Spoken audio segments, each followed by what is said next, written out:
Hello everybody, hope you're all doing well. And here we have the strongest event army in the game, and don't worry about it being an event army because this is basically the exact same strat as my Surgical Ice Golem strategy that you can find in a recent Legend League playlist that's swagging 11 spells all the time. So here we go, no spells, gonna do 2 hits without any spells to start with, and then hit the exact same bases with spells just to show you the difference. And I will be including both of these base links in the description, and I would go ahead and copy them so you can practice this attack strategy on those bases, and then I would keep them for a future video that will be coming out that's going to be replacing the kickers with some rocket loons and an additional ice golem that is the exact same thing. So don't worry about these kickers leaving and not being able to do this attack strategy. This will still be viable after the event ends because I've been doing it before the event even started. Alright, so we're creating funnel, one side with the flame flinger, one side with the warden. Ice golem in to take up the enemy BK and the enemy minion prince. And notice the hero synergy. We are using an AQ charge underneath the warden rage gem. And what is very critical about this attack strategy is we have 2 layers of protection for this AQ charge. We have the AQ ability, Magic Mirror and Giant when she encounters too many defenses, when she gets in too much danger. So that's one get out of jail free card. And then we have an additional one, which is the Warden Eternal Tome. So this hero equipment synergy gives the Archer Queen 3 lives in this raid. So we used the BK, got him hooked into the core, and we're always trying to meet up the BK with the AQ and the Warden so we can use the EQ boots to open up walls to give the AQ access to the core. So now the AQ has access to this entire core. Remember, unlike the Warden, she cannot jump over walls. Using some kickers just to take out some of these high damage defenses. A lot of times for the kickers, you want to focus on multi-archer towers, ricochet cannons, potentially monoliths, and they will even reach the town hall. It takes 4 kickers to eliminate the town hall, 2 under rage. It takes 2 kickers to eliminate the monolith, ricochet cannon, expo, multi-archer tower. Archer towers, bomb towers only take 1. So notice, here we just use the Warden Eternal Tome. AQ should be dead, but that's the great thing about this attack strategy. It's the best hero equipment synergy in the game. Like, it's not even close because you have the Warden Rage Gem powering everything. You have an AQ charge that has perpetual rage from the Warden Rage Gem, and she just walks through the base in the core, tanking all these defenses for the RC, who then does a parallel spirit walk to the side of the AQ. And notice how even though the AQ died, now we have the RC benefiting from this Warden Rage Gem. So the Warden's just going to finish off this base here. And this was a fresh hit. This was my first time trying this on this base. The second base coming up was a little bit more difficult. That took 3 or 4 hits to swag without any spells, or to hit without any spells.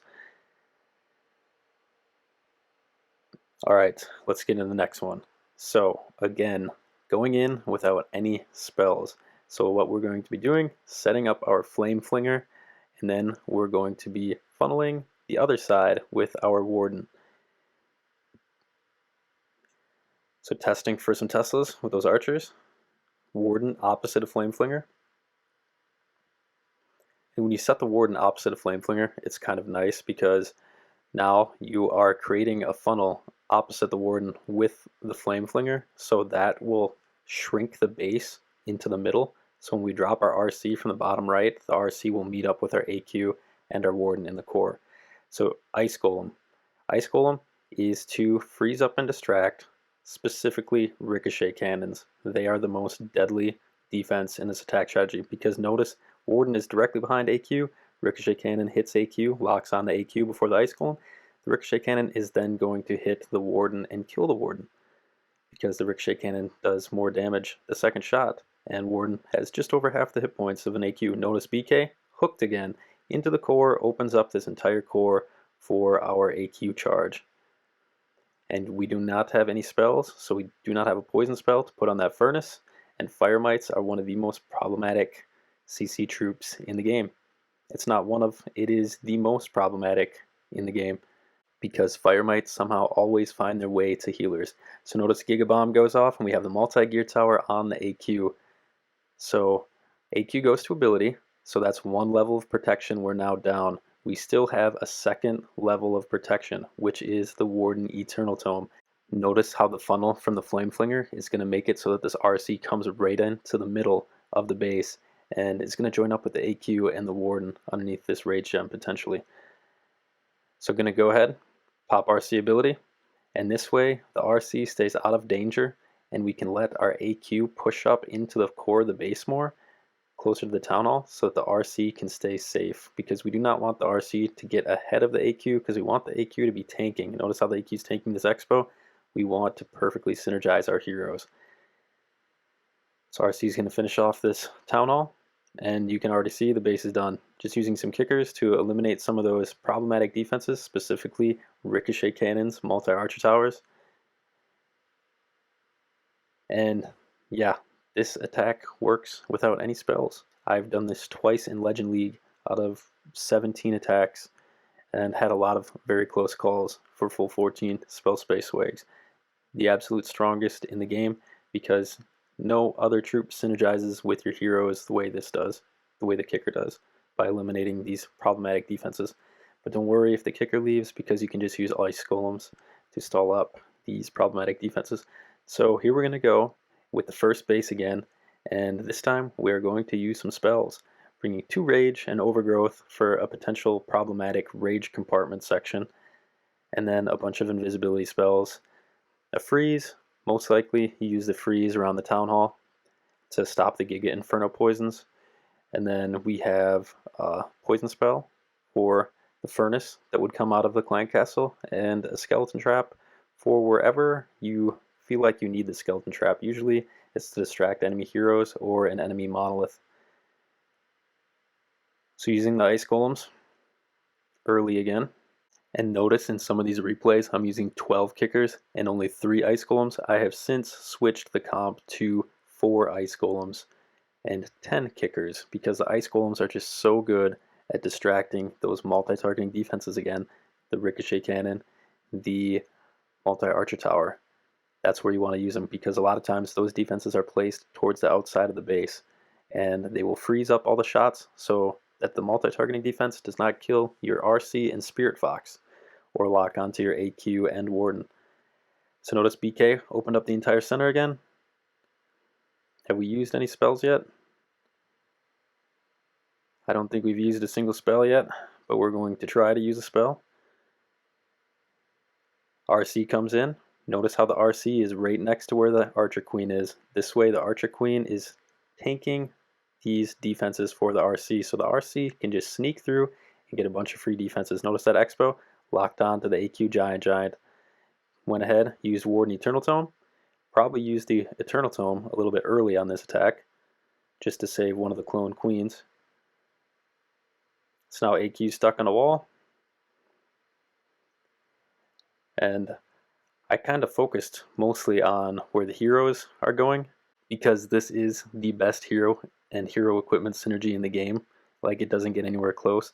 The most powerful charge is an AQ charge, and then you power the AQ charge with the perpetual rage from the Warden Rage Gem, and then you send the RC parallel to do a parallel Spirit Walk while the AQ is distracting defenses. Then you sprinkle in Ice Golems to distract the defenses that can't reach the AQ, to distract further for the RC.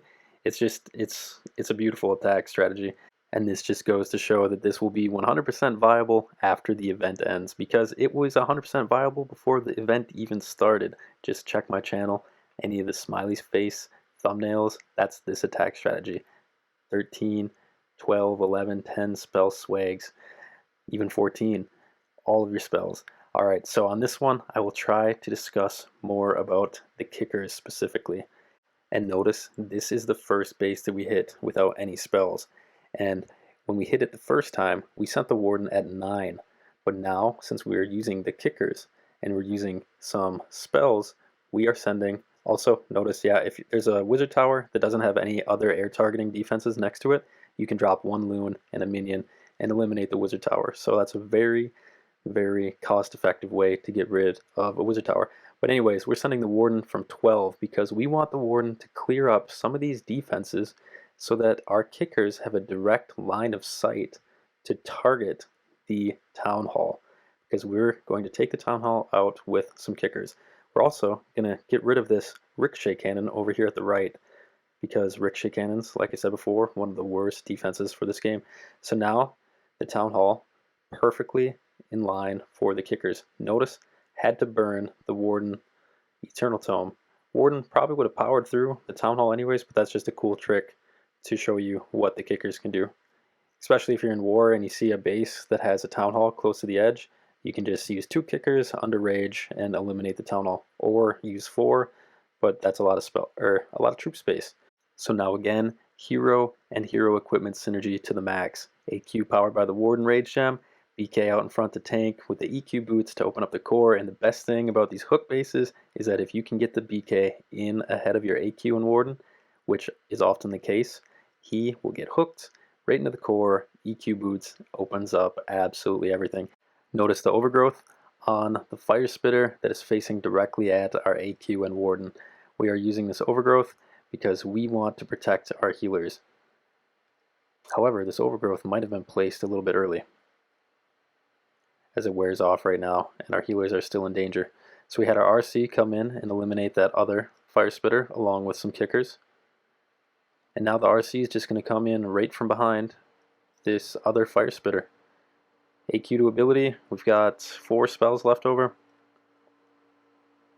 So yeah, this attack strategy, absolutely crazy. I'm going to be showing you one more replay, and this next replay is going to be a little bit more easy to tell just how powerful the kickers are. Alright, so look at this monolith over here at 3 o'clock. That is pretty much all by itself. We're testing for some Teslas with some archers, because we'd like the Teslas, if they're there, to pop up so we can eliminate them with only 1 kicker. Tesla takes 1 kicker. However, if we were to not know they were there and they were there, we would send in 2 kickers for the monolith, and then both kickers would waste their shot on the Tesla. So this way we are not wasting a kicker. So we got the Warden over here at 9, and the Warden, again, like the last attack, is clearing these defenses so that we can direct target the Town Hall with 2 kickers under rage. It takes 4 kickers without rage to eliminate the Town Hall. So notice this Flame Flinger. That monolith would have killed the Flame Flinger, but by using 2 kickers to eliminate the monolith, now the Flame Flinger can eliminate this entire bottom right side.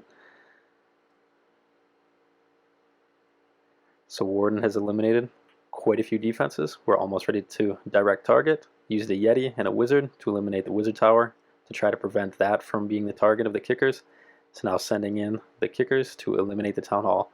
Under rage, 1 kicker is facing the wrong way, trying to target this air sweeper right in front of the AQ. So sending in another, just in case. Town Hall goes down, and now this base it's over with already, because Town Hall's gone, Monolith's gone, Flame Flinger got absolutely insane value. In fact, it's still going. It's about to pop to this enemy Ice Golem. Just pops. We got some super minions come out, and we also have a furnace, and I like to bring 1 furnace with 3 super minions because the fire mites will often lure an outside edge hero towards where the furnace and where the flame flinger is, to make it easier for the super minions to kill them, so that the super minions don't have to go into the base and risk coming under fire to a bunch of defenses. So again, Warden powering the AQ charge. We got the BK on this outside edge. Looks like AQ is about to get hooked instead of BK. However, if that happens, you just pop the AQ ability, put down an invisibility spell, and a lot of times the Warden will search for the AQ because there's really nothing else around, because this army is mainly a giant hero charge with outside sprinkled in troops, and then you just use the Warden Eternal Tome, that second level of protection again. So sending in RC to clean up, and notice did not have to use the overgrowth this time. I've been using either 2 rages, 1 overgrowth, or 3 rages. I think actually 3 rages is better because many levels of protection just come in from behind the fire spitters and you are good to go. And this is part 1. Part 2 will be coming out shortly. Thanks for watching, guys, and catch you next time. Bye.